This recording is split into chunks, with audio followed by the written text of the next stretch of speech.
So the Ottoman Empire, may Allah reward them, did an amazing job in establishing Islam. However, it wasn't just this. Many of us already know about this. We know that they conquered Constantinople. But as I said, there's much that we don't know. For example, many of us aren't aware of the time that Muhammad al-Fatih, rahimahullah, fought against Dracula. You've heard of Dracula before? When I say Dracula, you're probably thinking of a vampire. You're saying, yeah, Musa, you're telling me that Muhammad al-Fatih fought a vampire? What's next? He fought Superman? No. Dracula was a real man. There was a real man named Dracula, and he ruled over the southern part of the country of what we call today Romania. Now, Muhammad al-Fatih, rahimahullah, as he began to advance into Eastern Europe, for example, Bosnia, Serbia, Hungary, all of these lands, the people of Wallachia, of southern Romania, they wanted to fight against the Ottomans. However, they were very weak, and so they had to make a peace deal with him. So as part of this peace deal, Muhammad al-Fatih, rahimahullah, he said to the ruler, he said, you have to send me 2 of your sons, and we will send them to Istanbul to be educated. So he sent his 2 sons. One was named Vlad, and one was named Radu. Now Vlad is the one who we know as Dracula, because the word Dracula, it means son of Dracul, which was the name of his father. Dracul, it means shaitan, it means a devil. So he's the son of shaitan, and this is actually quite relevant. It's rather fitting when you hear about this man.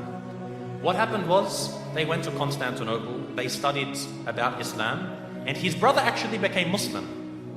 So the brother of Dracula, Radu, became a Muslim. He memorized the Quran, he studied so much, and even Dracula studied the Quran even though he wasn't a Muslim. He spoke Arabic, he spoke Persian, he spoke Turkish, and of course Romanian and other languages. And later on, he was sent back to his country, where Radu remained, and he became the ruler of his country. Because the Ottomans realized they can't send a Muslim to rule over the country because they're Christians. They wanted to send Vlad, Dracula, so that they could get him there and then defeat him in a war, and they would rule the country. However, Dracula, he decided that he wasn't going to do what the Sultan wanted. The Sultan sent him 2 emissaries, 2 people to come speak with him, and they said to him, you must pay us the jizya. Now that you're the ruler of the country, you have to pay us jizya. And so Dracula, he said to them, if you want to step inside of my court, you have to take off your turban. And so they said, no, we won't remove it for you. We're not going to remove it for a kafir. So he said, take it off.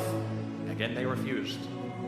So he told someone to come with some very big nails and hammers, and he said, if they refuse to remove it for me, then they will never remove it again. And he commanded that their turbans be nailed into their heads.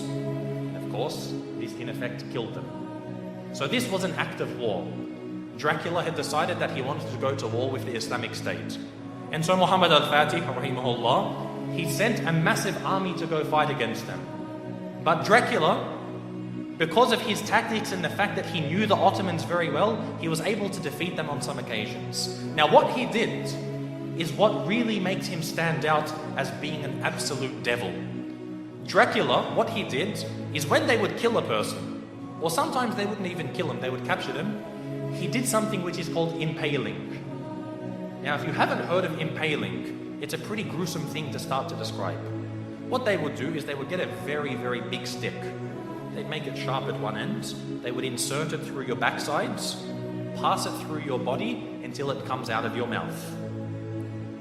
They would impale them, they would pass this through their body. A lot of the time they would be alive as well. And this is how they would kill them. And then they would put this in the ground, then impale the next person, put him next to him. And the Ottoman army, when they went to go check on their troops, they found that on one of the very long roads leading to the capital of this area, they found 20,000 Muslims impaled along the sides of these roads. Imagine this. And if we suffer today, no doubt we suffer as Muslims today. But things like this, you can't really compare. 20,000 of them impaled. You can imagine how Muhammad al-Fatih, rahimahullah, he feels. To see even one Muslim killed is too much. But to mutilate their bodies after this was something which was, beyond what was acceptable. And so he decided to send Radu, who was the brother of Dracula. He sent him to go fight against his own brother.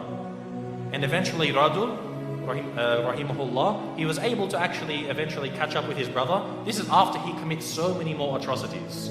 Even the Christians, they started to back off from him. Because what happened was he, being Romanian, he was Orthodox, he wasn't Catholic.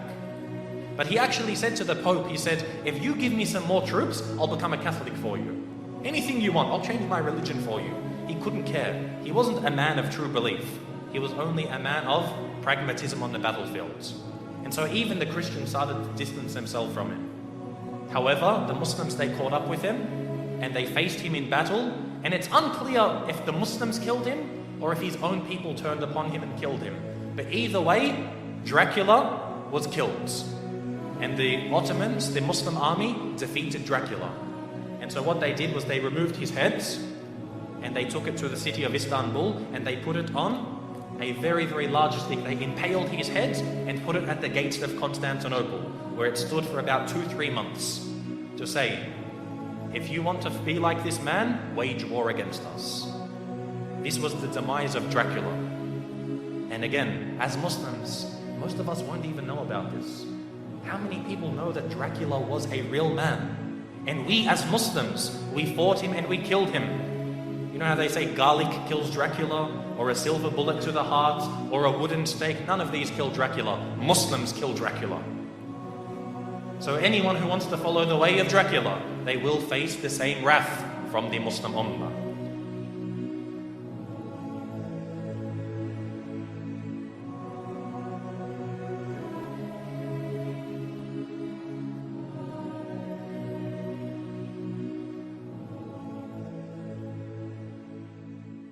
OneIslamProductions.